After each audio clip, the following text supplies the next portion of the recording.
Há uma história, um mito grego do rei Midas. E ela é uma história extremamente conhecida, uma das mais conhecidas na mitologia grega. Midas, ele era fascinado pelo desejo de riquezas. Ele recebeu o poder de transformar tudo o que tocava em ouro. Já pensou nisso? Muitos hoje em dia querem esse tipo de poder, não é mesmo? Inicialmente parecia o maior e o melhor dos presentes, mas logo se transformou em uma maldição. Ao tentar se alimentar, a sua comida virava ouro. E chegou ao ponto de ele abraçar a sua filha e ela também se transformar numa estátua de ouro. Midas, ele logo percebeu que o seu desejo insaciável por ouro afastava das coisas que eram mais importantes na sua vida, que era o amor, os relacionamentos e uma alegria genuína que não vinha de riquezas. Porém, nos dias de hoje, muitas pessoas, mesmo sem perceber, ou às vezes percebendo, seguem os passos de Midas. Na busca incessante por bens materiais, eles acabam sacrificando relacionamentos, sua saúde mental e até mesmo um propósito de vida verdadeiro. A ilusão de que mais dinheiro trará felicidade permanece até hoje. Assim como no caso de Midas, nós vimos semana passada o jovem rico. Mas o amor ao dinheiro é uma das questões mais profundas e também desafiadoras da nossa sociedade hoje. Embora o dinheiro ele seja uma ferramenta necessária para a sobrevivência, ela frequentemente se transforma em um fim em si mesmo. E muitas vezes se torna um ídolo que captura os nossos corações, que captura as nossas mentes, a nossa forma de viver. E a ganância, meus irmãos, a ganância, o desejo insaciável por mais e mais riquezas, por mais status, por mais poder, ela tem, de certa forma, permeado a vida contemporânea hoje, de uma forma assustadora. Isso se reflete em diversas áreas da nossa cultura. Nós temos hoje uma cultura de consumo, onde todos nós somos consumistas, isso nós levamos para a nossa vida como um todo.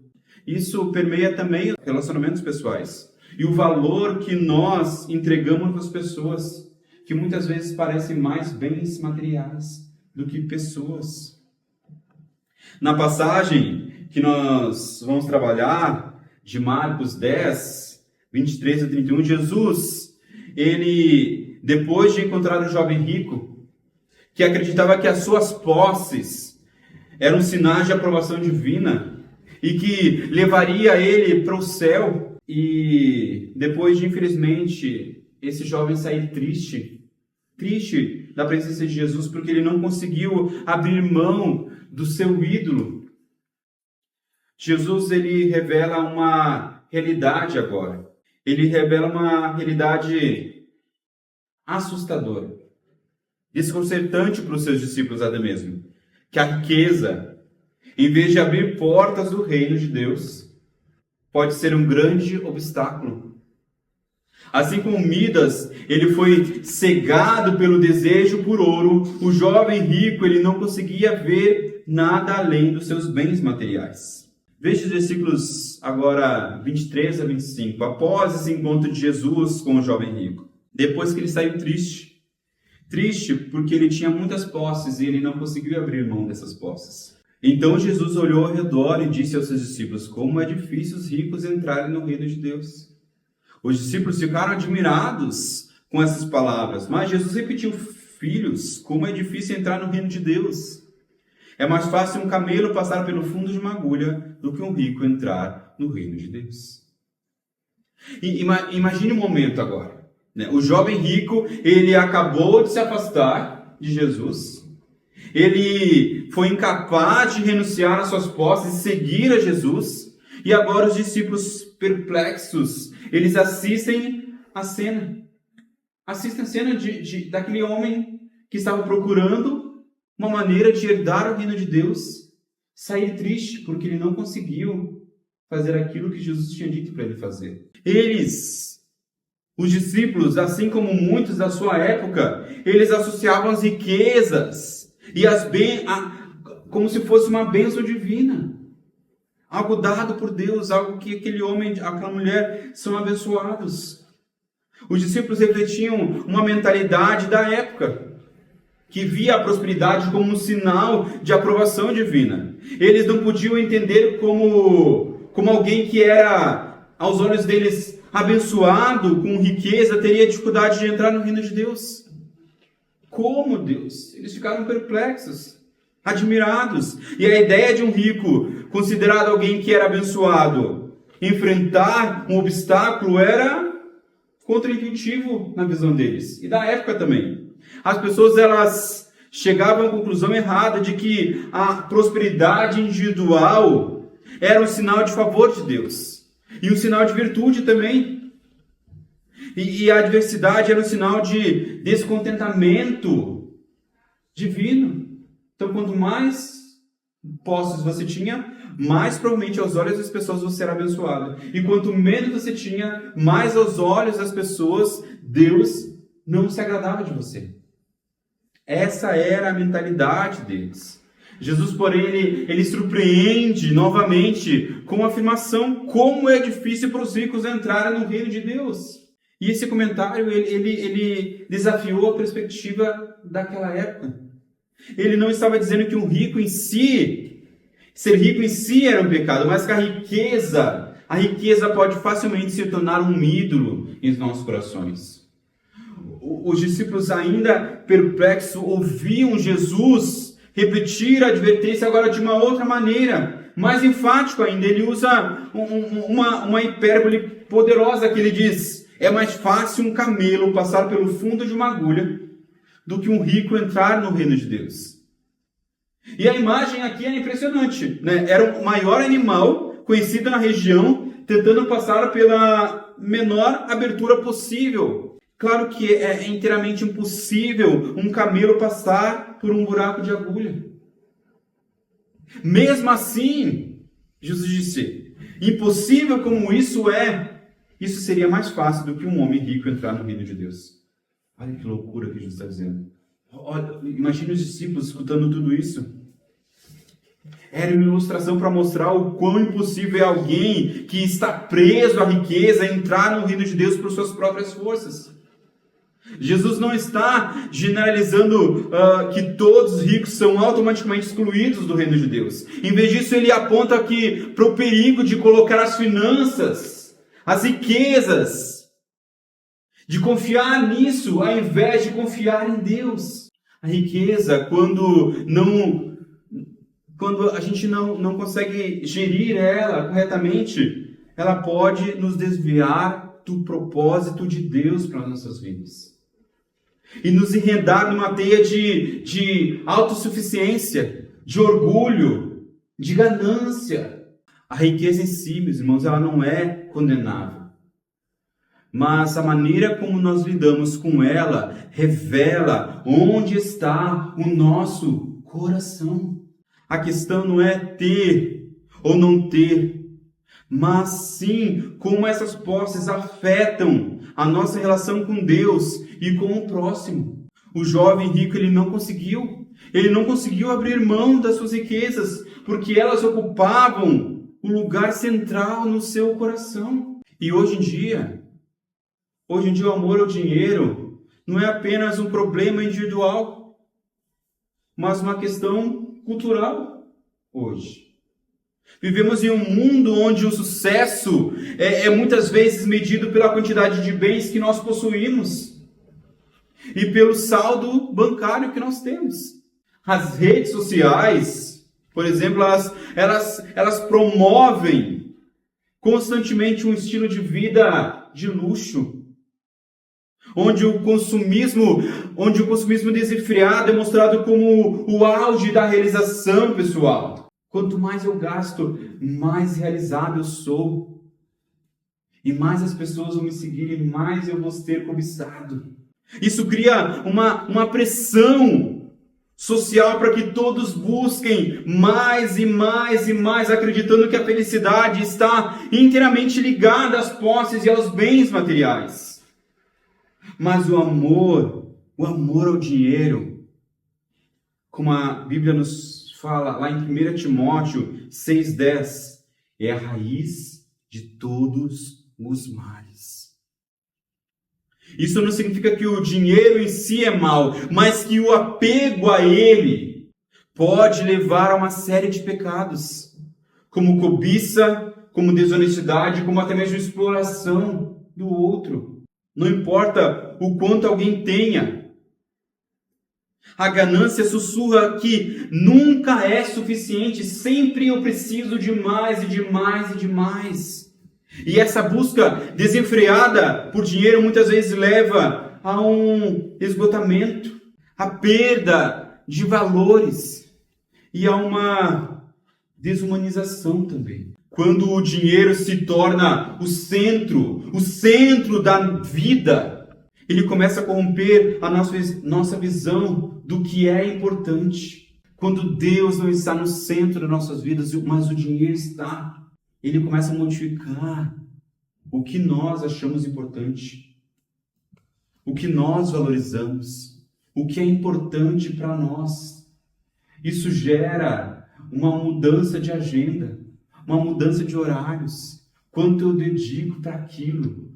E nós vemos pessoas que por causa disso sacrificam suas famílias, seus filhos, sacrificam suas amizades e até mesmo a sua integridade moral para alcançar os bens que eles tanto almejam. E ao colocar o dinheiro no lugar de Deus, nós perdemos a perspectiva de nossa verdadeira fonte de provisão e de segurança. O Evangelho nos chama, meus irmãos, a confiar em Deus como nosso provedor. E a reconhecer que todas as coisas vêm dele. E que, como mordomos que nós somos chamados para usar esses recursos para abençoar os outros e a promover o reino de Deus. Mas quando a ganância toma conta, essa confiança é substituída pela ansiedade e pelo medo de perder aquilo que nós tanto amamos. No contexto cristão, meus irmãos, Jesus ele nos ensina claramente sobre a importância de dar e ajudar os outros, ajudar os necessitados. Ele desafiou a lógica do mundo. Ele afirma em Atos 20:35 que há maior felicidade em dar do que em receber. Há maior felicidade em dar do que em receber. Se entendemos que nós somos filhos de um Deus que é generoso, um Deus que esbanja amor, um Deus que é generoso, à medida que vamos repartindo uns com os outros, nós ficamos mais parecidos com esse Deus que é generoso. E a generosidade, meus irmãos, a generosidade é o oposto do amor ao dinheiro. É o ato de abrir mão do controle e confiar em Deus para suprir as nossas necessidades. Enquanto nos permitimos ser também um canal de bênçãos para os outros. Jesus nos chama a viver de forma contrária a essa mentalidade de ganância e nos convida a investir no reino de Deus. Um reino onde a medida de sucesso não é o quanto nós acumulamos, mas o quanto nós damos, o quanto nós doamos. Em uma cultura que valoriza a acumulação de bens, o quanto mais eu tenho, mais eu quero. A generosidade é um ato subversivo, é contracultural. Quando nós praticamos a generosidade, Reconhecemos que a nossa identidade, a nossa segurança não está nos nossos bens materiais, mas em Deus. Em Deus. E não estamos falando apenas de dar dinheiro, mas também de oferecer o nosso tempo, a nossa atenção, o nosso cuidado para com os outros. Isso significa viver de forma contrária a essa mentalidade dominante que constantemente nos diz que nós precisamos termos mais para sermos mais felizes, para estarmos mais seguros. A generosidade nos liberta da tirania do materialismo, meus irmãos. Quando escolhemos partilhar o que nós temos, nos tornamos mais conscientes das necessidades dos outros, mais compassivos e mais conectados com a verdadeira essência da vida. Que Jesus nos diz que amar a Deus, mas também amar o nosso próximo. Que, coincidentemente, é a nossa visão e missão de igreja, amar a Deus e amar as pessoas. Esse é o foco no qual devemos depositar o nosso tesouro, a nossa confiança, certos de que Deus e não as minhas próprias mãos, Deus e não o dinheiro que nós temos no banco, Deus é o nosso provedor, é Ele que nos sustenta. Eu queria pensar aqui em 3 formas como nós, cristãos, podemos lidar com o dinheiro. 3 formas até mesmo práticas. A primeira é nós planejarmos e nós administrarmos com sabedoria os nossos bens. Um erro comum nosso é gastar impulsivamente. Sem planejamento, sem sabedoria, nós gastamos e gastamos sem planejar. E isso é um erro comum, pois nós não fomos ensinados a administrar nossos bens. Nós não fomos ensinados sobre finanças. Nós não fomos ensinados em nossas casas, nós não fomos ensinados nas escolas. Né? Nós temos inúmeras matérias, inúmeras aulas, mas algo tão importante quanto finanças, nós não fomos ensinados, não é mesmo? A gente não sabe, se a gente não foi ensinado de casa, não foi ensinado da escola, muitas vezes a gente gasta porque a gente não sabe como gastar. Inclusive, é algo que nós estamos planejando como para o futuro. Quem sabe um curso sobre finanças, como nós podemos administrar bem nossas finanças, nossos recursos. Isso é algo para o nosso futuro, como nós podemos administrar aquilo que nós temos. Mas nós precisamos usar as nossas finanças sabiamente. E isso envolve um planejamento, envolve a administração cuidadosa, o que inclui economizar, evitar dívidas desnecessárias, investir com propósito. A Bíblia nos encoraja a sermos bons mordomos, responsáveis pelos recursos que Deus nos confia. A segunda coisa é praticarmos a generosidade. Acumular dinheiro e bens sem considerar o próximo ou o propósito de Deus para as nossas vidas é um uso pecaminoso dos nossos recursos. Fechar os olhos para as pessoas que estão passando por necessidade ao nosso redor é uma maneira errada de administrar as nossas finanças. Em vez de isolar e nos isolar em uma bolha de conforto, nós somos chamados a compartilhar o que nós temos com aqueles que estão em situação de vulnerabilidade. A generosidade é um dos princípios fundamentais da economia do reino. Deus nos abençoa para sermos uma bênção para os outros. Vou repetir. Deus nos abençoa para que nós possamos ser uma bênção para as outras pessoas. Dar aos necessitados, investir em causas justas, apoiar o trabalho do reino, são formas corretas de usar os nossos recursos. Terceiro, compartilhar com a comunidade da fé. Eu falando isso parece estranho, não? Mas lembre-se de Atos 2, 44 a 45, onde ninguém que estava ali entre eles passava necessidade. Por quê? Porque todos que tinham ajudavam aqueles que não tinham. Nós ouvimos essa passagem há menos de 2 meses atrás, onde nós vimos uma igreja cheia do Espírito Santo, onde era uma igreja onde as pessoas de fora simpatizavam com ele. Sabe por quê? Porque era uma igreja que vivia realmente para Deus e para o próximo.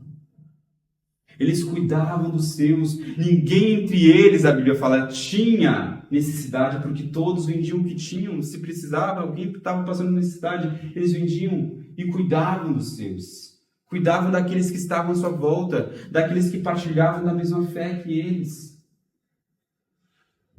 Eles compartilhavam seus recursos com a comunidade da fé. Isso criava um ambiente de cuidado mútuo, onde todos têm o que precisam, refletindo os valores do reino de Deus. Usar o dinheiro para satisfazer os desejos pessoais sem considerar como nós podemos contribuir para o bem maior é uma maneira egoísta de lidar com os recursos que Deus nos deu. E o texto, ele vai continuar. E os discípulos, eles ainda estão perplexos, ainda estão admirados, pensando, e agora? Quem pode ser salvo? Se tu está dizendo que uma pessoa que é abençoada não pode ser salvo, quem pode ser salvo? 26, os discípulos ficaram perplexos e perguntavam uns aos outros, nesse caso, quem pode ser salvo? E Jesus olhou para eles e disse, para o homem é impossível. É impossível para o homem. Mas para Deus, não. Todas as coisas são possíveis para Deus. Os discípulos, completamente perplexos, se voltam uns para os outros e fazem a pergunta que é inevitável, depois de tudo aquilo que Jesus falou. Quem é que pode ser salvo, Jesus? Eles estavam completamente sem chão. Pois se os ricos, vistos como abençoados, não podiam entrar no reino de Deus, quem poderia? Jesus então responde com uma palavra de esperança. O que Jesus diz é uma palavra de esperança para eles. Ele diz, para o homem é impossível, mas para Deus não. Tudo é possível para Deus. Glórias a Deus, pois existe uma saída para nós, homens e mulheres. O que é impossível para o homem é impossível para Deus. Para que aqui em todas as coisas é possível. Ele é quem, por meio de Cristo, é capaz de salvar o homem completamente. Você percebe o que Jesus acabou de dizer para os seus discípulos? Ele disse que para o homem rico é difícil entrar no reino de Deus.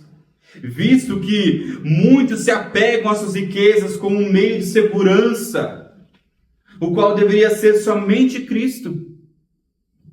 Mas mesmo para esses homens, Jesus diz, sim, é impossível para eles, mas não para Deus. Para Deus não é.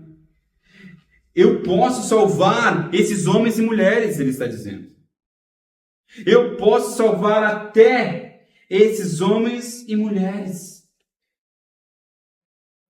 se tão somente confiarem em mim. E essa é uma declaração central aqui dessa passagem, para entendermos a graça de Deus. A salvação não é algo que nós podemos conquistar, seja pela riqueza, seja pela moralidade ou por qualquer outro esforço humano que nós possamos ter. A economia de Deus, ela não se baseia em trocas ou merecimentos, mas na generosidade de Deus, pela graça. E é assim, o que é impossível para nós, seja rico, seja pobre, se torna possível pela ação transformadora de Deus em nós. Lembre-se da passagem de Efésios 2.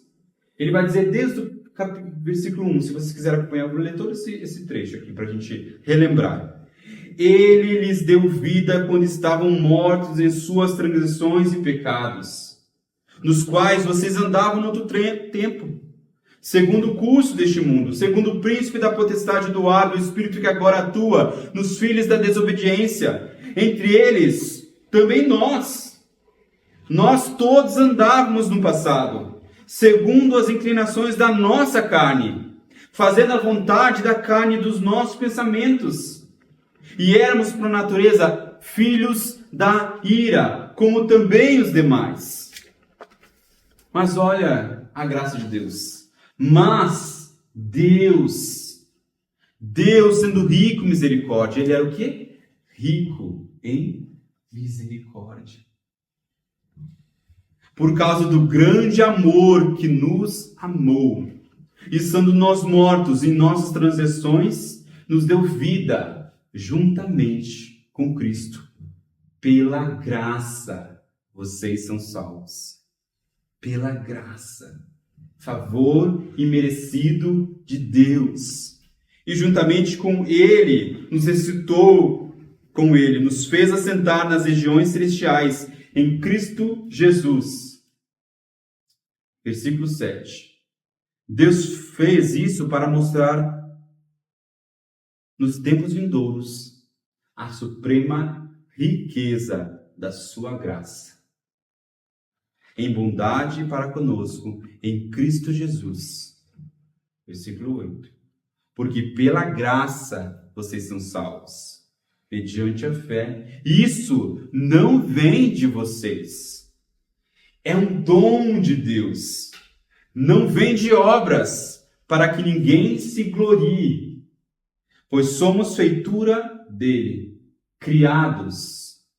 Para que fomos criados? Criados em Cristo Jesus para as boas obras, as quais Deus, de antemão, preparou para que andássemos nelas. Que texto! Aqui tem o Evangelho. O Evangelho está totalmente escrito nessa passagem que lemos. Nós estávamos mortos, mas por causa do amor de Cristo fomos salvos. Não por causa daquilo que eu fiz, porque um morto não faz nada. Nós não fomos salvos pelas nossas obras para que ninguém se glorie. Nós somos salvos pelo amor e pela graça de Deus, que é rico em misericórdia, que é rico em graça e nos amou. É um favor imerecido. E agora que nós somos salvos,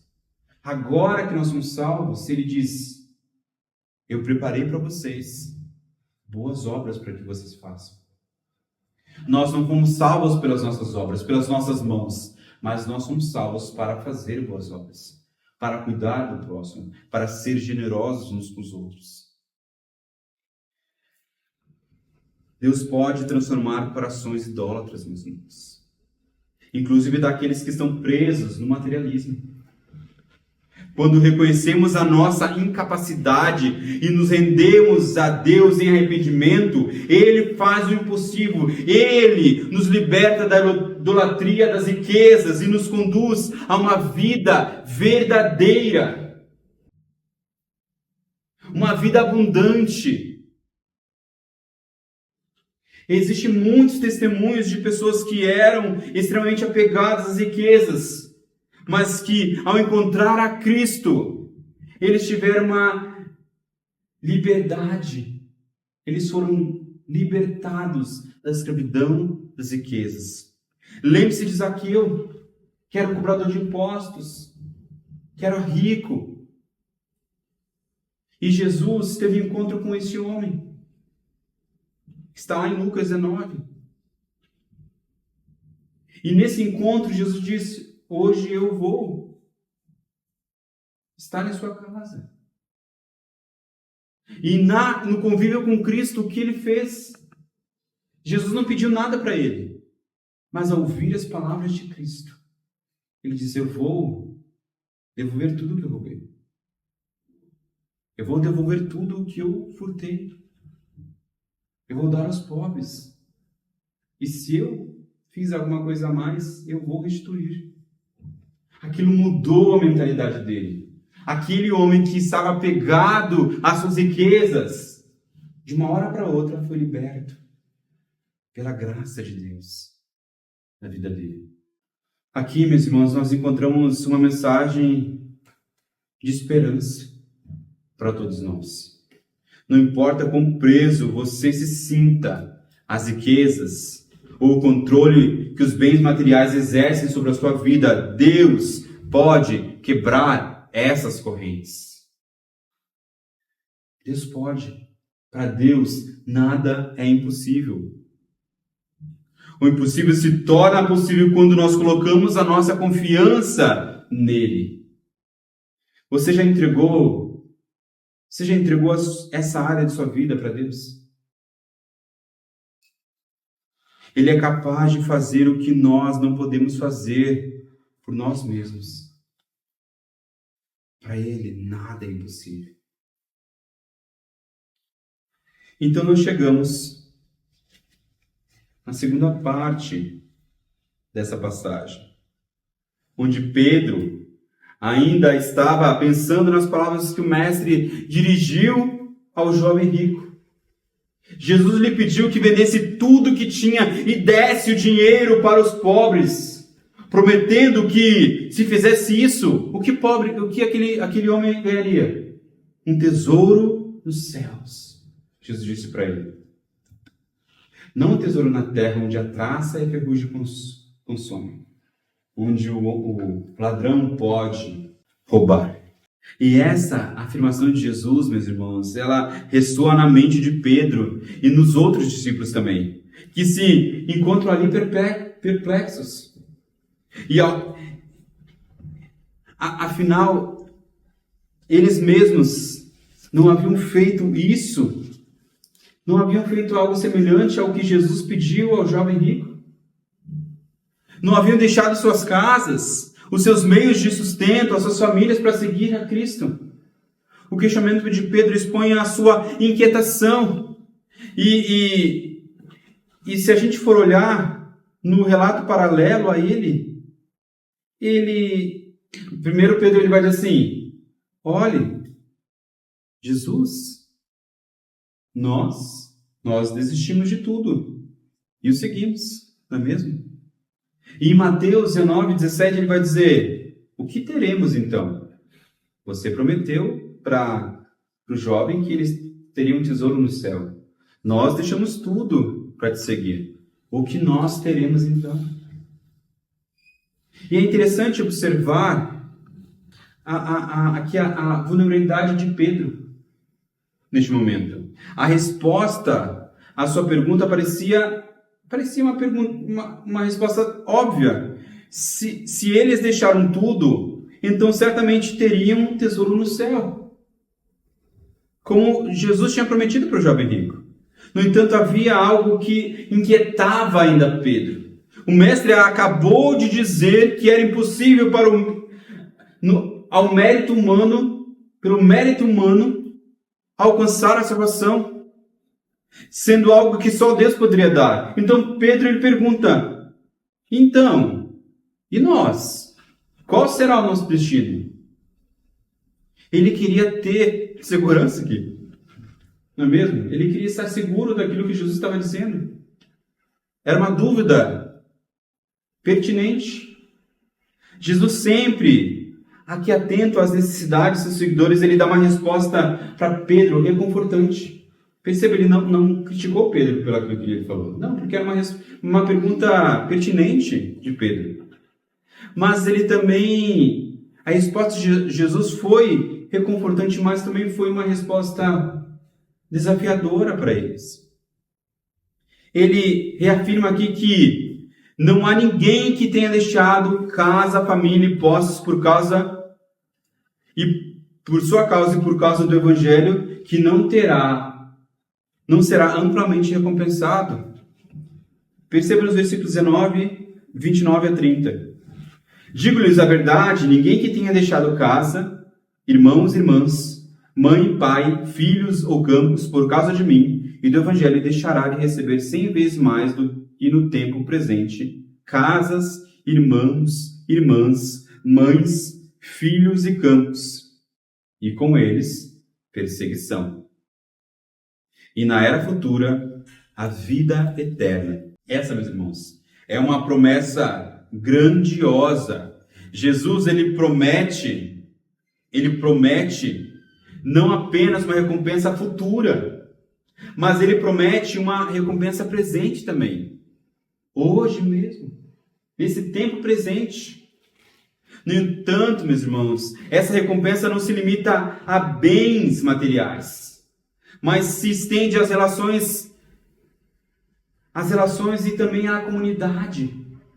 Jesus não está prometendo uma prosperidade material, literal, mas está falando sobre as bênçãos de estar em uma nova família de fé, onde irmãos e irmãs em Cristo compartilham suas vidas e seus recursos.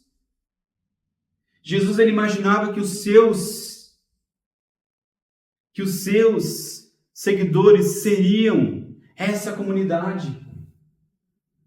O reino de Deus redefine o que significa riqueza. Não é mais medida por acúmulo de bens, mas pela abundância de relacionamentos, de vida comunitária e de generosidade. A economia do reino é baseada na partilha, meus irmãos.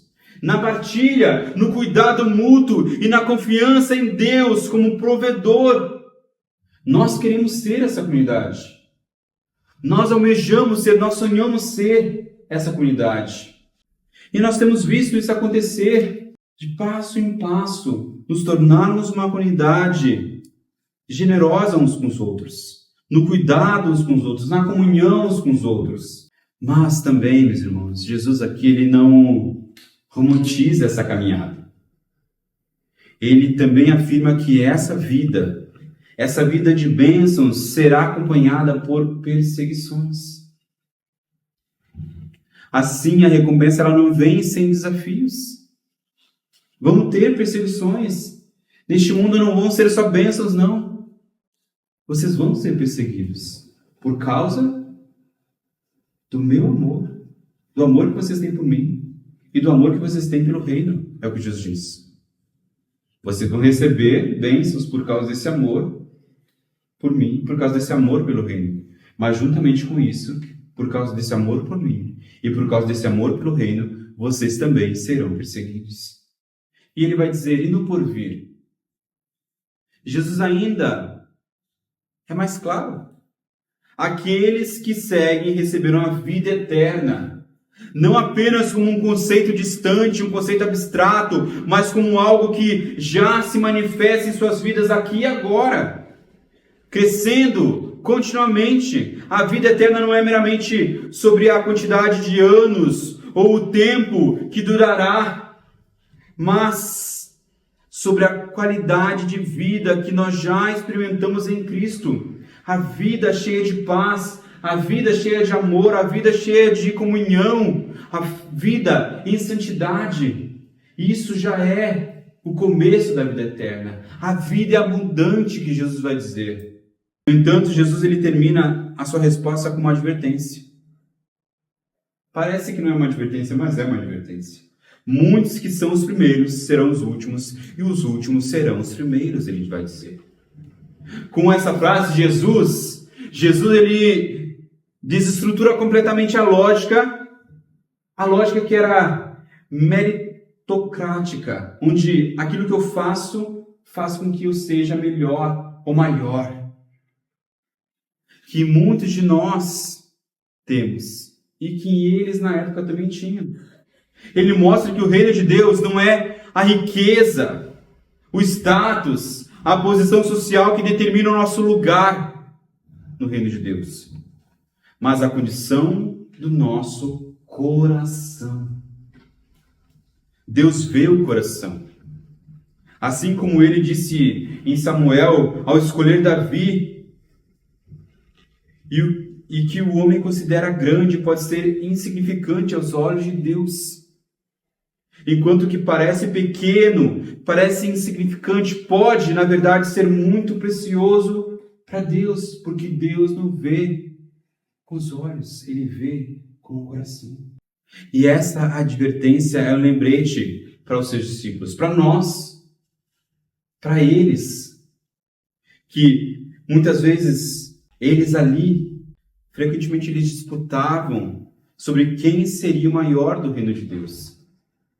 Daqui a pouco nós veremos essa discussão novamente pelos seus discípulos, em alguns versículos à frente.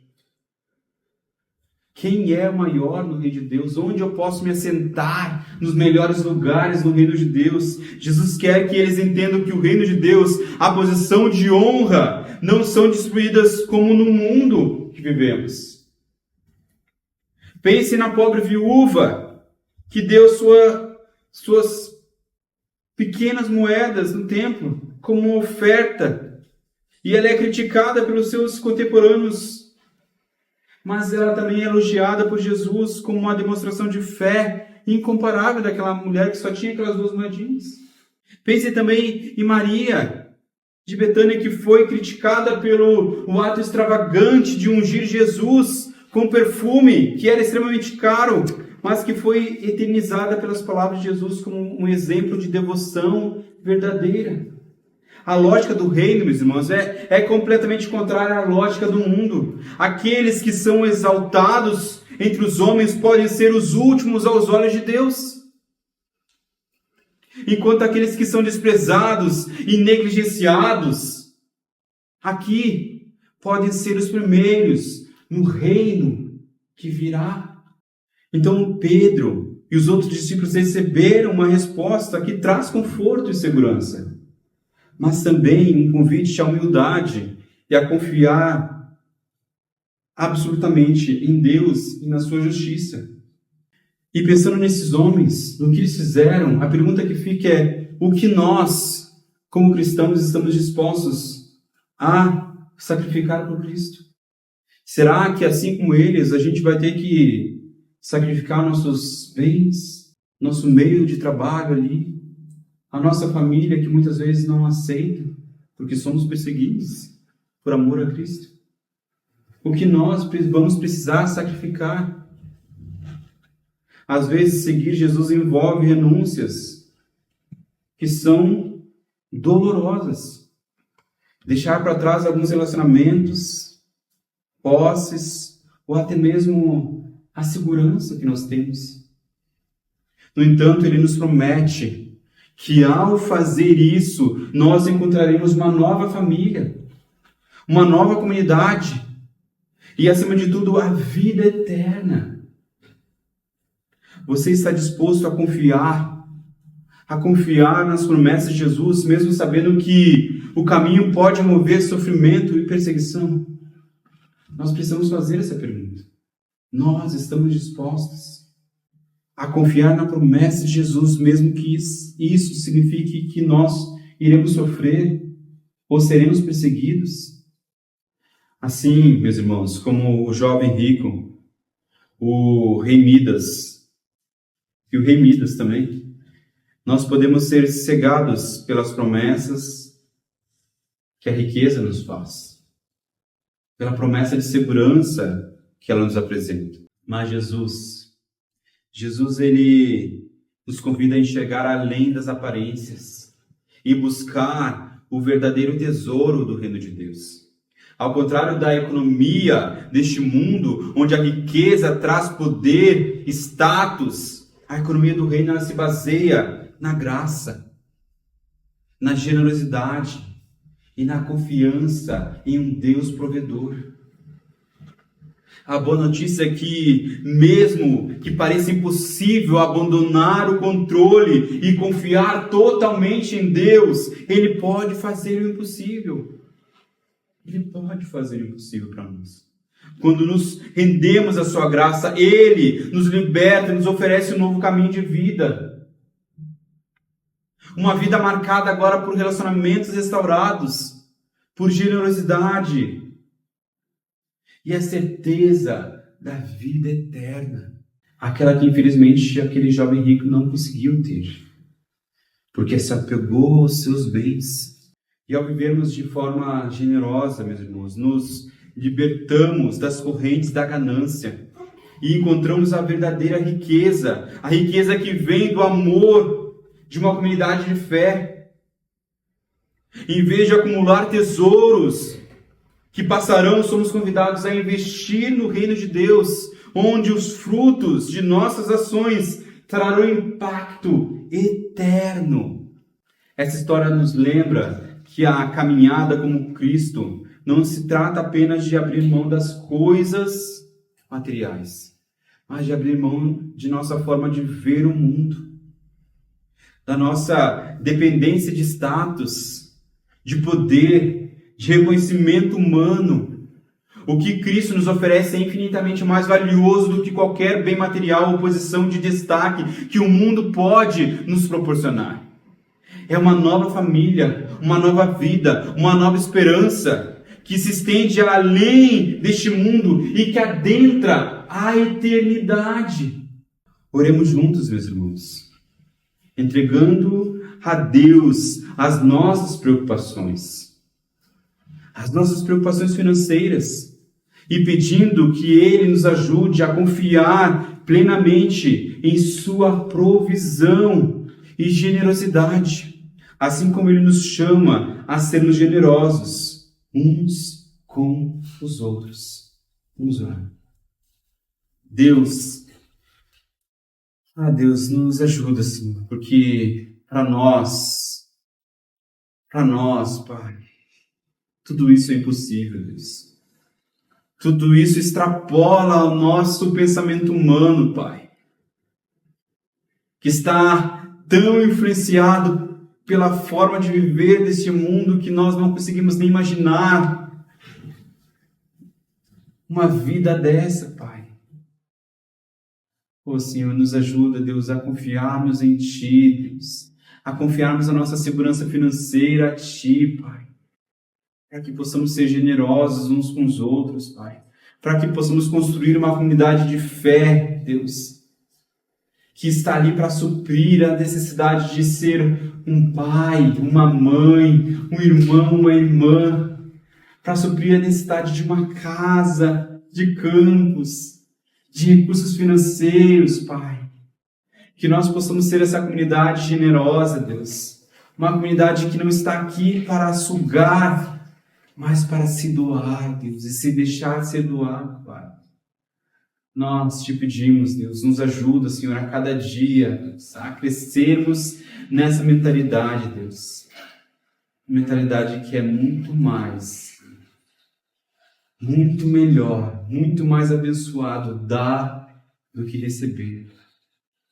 Que possamos, a imagem do nosso Deus, que é rico em misericórdia, Pai, rico em graça, rico em amor, Pai, generoso, Deus, que possamos ser generosos uns com os outros e deixamos de lado a nossa idolatria, o dinheiro, Pai, as riquezas deste mundo, a raiz de todos os males é em Cristo Jesus, aquele que pode o impossível que nós oramos. Amém.